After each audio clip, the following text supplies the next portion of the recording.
Diabetes हमारे देश में बहुत ही कॉमन डिजीज कंडीशन है और इससे हर साल नए केसेस भी बढ़ते हैं। तब डायबिटीज किसी को होती है तो उसके साथ कॉम्प्लिकेशंस भी बढ़ती हैं। बहुत सारी कॉम्प्लिकेशंस होती हैं डायबिटीज की, लेकिन आज इस वीडियो के माध्यम से जानेंगे कि डायबिटिक फुट अल्सर्स होते क्या हैं, ये क्यों होते हैं, इनसे हम कैसे प्रिवेंट कर सकते हैं और हम इनका किस तरीके से टेक केयर कर सकते हैं। और इसके साथ ही हम जानेंगे कि जो होम्योपैथी है किस तरीके से डायबिटिक फुट अल्सर्स में हेल्प कर सकती है। नमस्कार, मैं डॉक्टर मंजू सिंह एसबीएल के यूट्यूब चैनल पर आप सभी का स्वागत करती हूँ। आज जैसे कि मैंने अभी बताया, इस वीडियो के माध्यम से हम जानेंगे कि डायबिटिक फुट अल्सर्स क्या है। यदि डायबिटिक फुट अल्सर की बात करें तो यह एक ओपन वुंड यानी कि खुला हुआ घाव होता है, क्योंकि नॉर्मली जो डायबिटिक पेशेंट्स होते हैं उनके फुट में डेवलप हो जाता है। जब इन पेशेंट्स में ब्लड शुगर लेवल एक लंबे टाइम तक के लिए हाई रहता है, उसकी वजह से क्या होता है, जो नर्व्स होती हैं वो डैमेज हो जाती हैं और इसको हम डायबिटिक न्यूरोपैथी कहते हैं। इस डायबिटिक न्यूरोपैथी की वजह से जो पेशेंट है उसे सेंसेशंस फील नहीं हो पाती हैं।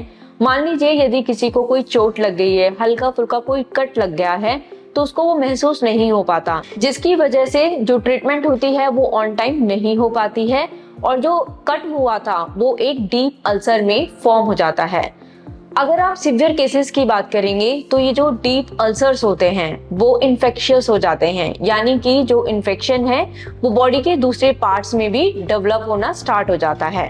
और कभी कभी इन सिवियर केसेस में ये भी देखने को मिलता है, जब प्रॉपर ट्रीटमेंट नहीं हुआ, इन्फेक्शन का ऑन टाइम ट्रीटमेंट नहीं हुआ, तो जो अफेक्टेड पर्सन है, जो फुट है, उसे रिमूव भी करना पड़ जाता है।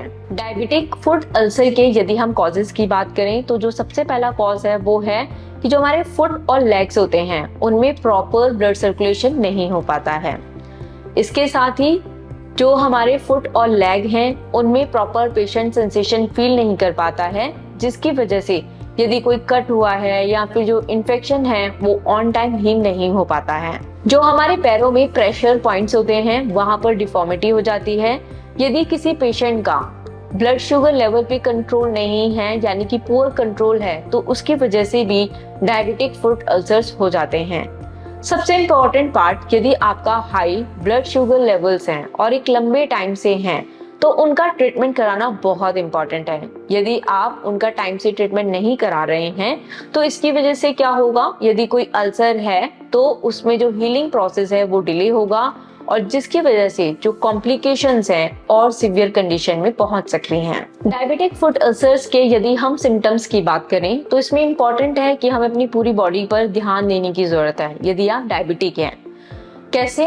यदि आपकी बॉडी में कहीं पर भी कोई वुंड है या कोई कट हो गया है तो आपको ये देखना है कि उसकी प्रॉपर हीलिंग हो रही है या नहीं हो रही है। यदि नहीं हो रही है तो आपको ट्रीटमेंट लेने की आवश्यकता है। सेकेंड, जो आपका अफेक्टेड पार्ट है उसमें रेडनेस हो सकती है, स्वेलिंग हो सकती है, उस अफेक्टेड पार्ट में पस हो सकता है या फिर सुन्नपन जैसा महसूस हो सकता है। इसके साथ ही डायबिटिक पेशेंट को ये भी देखना है, यदि उसको कहीं पर वुंड है या कट हो रखा है और उसके साथ उसको फीवर हो रहा है और जो सिम्टम्स बताए ऊपर वो सब हैं, तो इसका मतलब जो आपका इन्फेक्शन है वो और बॉडी पार्ट्स में फैल रहा है।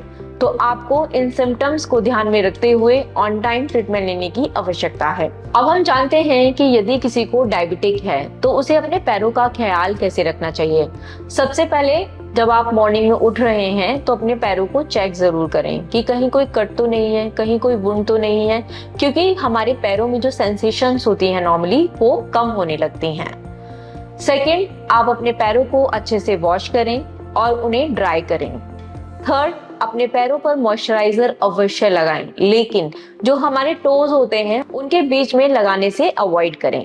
नॉर्मली हम अपने कपड़ों पे काफी ज्यादा खर्चा करते हैं, खाने पे खर्चा करते हैं, लेकिन सबसे इम्पोर्टेंट है आप अपने जूतों पर खर्चा जरूर करें। वेल फिटेड शूज पहने। कभी भी आपको बिना चप्पलों के या फिर बिना जूते के वॉक नहीं करना है।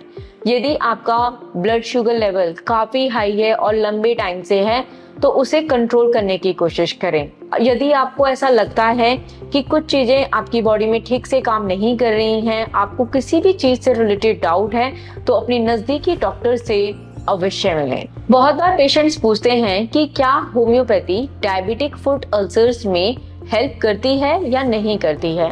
तो इसका आंसर है कि हाँ, होम्योपैथी डायबिटिक फुट अल्सर्स में काफी अच्छा रोल प्ले करती है। जैसे कि यदि किसी को कोई वुंड है, यानी कि जो घाव है, उसके हीलिंग प्रोसेस को इम्प्रूव करने में हेल्प करती है। मान लीजिए किसी को रिकरेंट इन्फेक्शन हो रहा है तो उसको रिड्यूस करने में हेल्प करती है। जो आपका ब्लड सर्कुलेशन होता है उसको इम्प्रूव करती है, इम्यूनिटी को और बेटर बनाती है। यदि किसी का ब्लड शुगर लेवल हाई है तो उसे भी कम करने में मदद करती है। क्योंकि जो होम्योपैथी की मेडिसिन होती हैं हर पर्सन के लिए अलग होती हैं, क्योंकि हम डिजीज पार्ट को ना देखकर हम पेशेंट को एज अ होल देखते हैं और उसके जो यूनिक सिम्टम्स होते हैं उनके बेसिस पर मेडिसिन सेलेक्ट की जाती है। इसीलिए यदि आप होम्योपैथी की मेडिसिन लेना चाहते हैं तो आप अपने नजदीकी होम्योपैथी डॉक्टर से अवश्य मिलें। अंत में इस वीडियो में मैं यही बताऊंगी कि जो डायबिटिक फुट अल्सर्स हैं एक सीरियस प्रॉब्लम है, लेकिन प्रिवेंटेबल है। यदि हम कुछ प्रिवेंटिव टिप्स को फॉलो करें, अपने डॉक्टर की जो बात है उसे अच्छे से फॉलो करें और ऑन टाइम मेडिकेशंस लें, तो हम डायबिटिक फुट अल्सर से बच सकते हैं। इस वीडियो के माध्यम से डायबिटिक फुट अल्सर्स पे पूरी जानकारी देने की कोशिश की गई है, लेकिन हो सकता है आपके मन में और भी कोई सवाल हो तो आप हमें कमेंट सेक्शन में लिख सकते हैं। ऐसी और इन्फॉर्मेटिव वीडियोस के लिए आप एसबीएल का यूट्यूब चैनल सब्सक्राइब कर सकते हैं। धन्यवाद।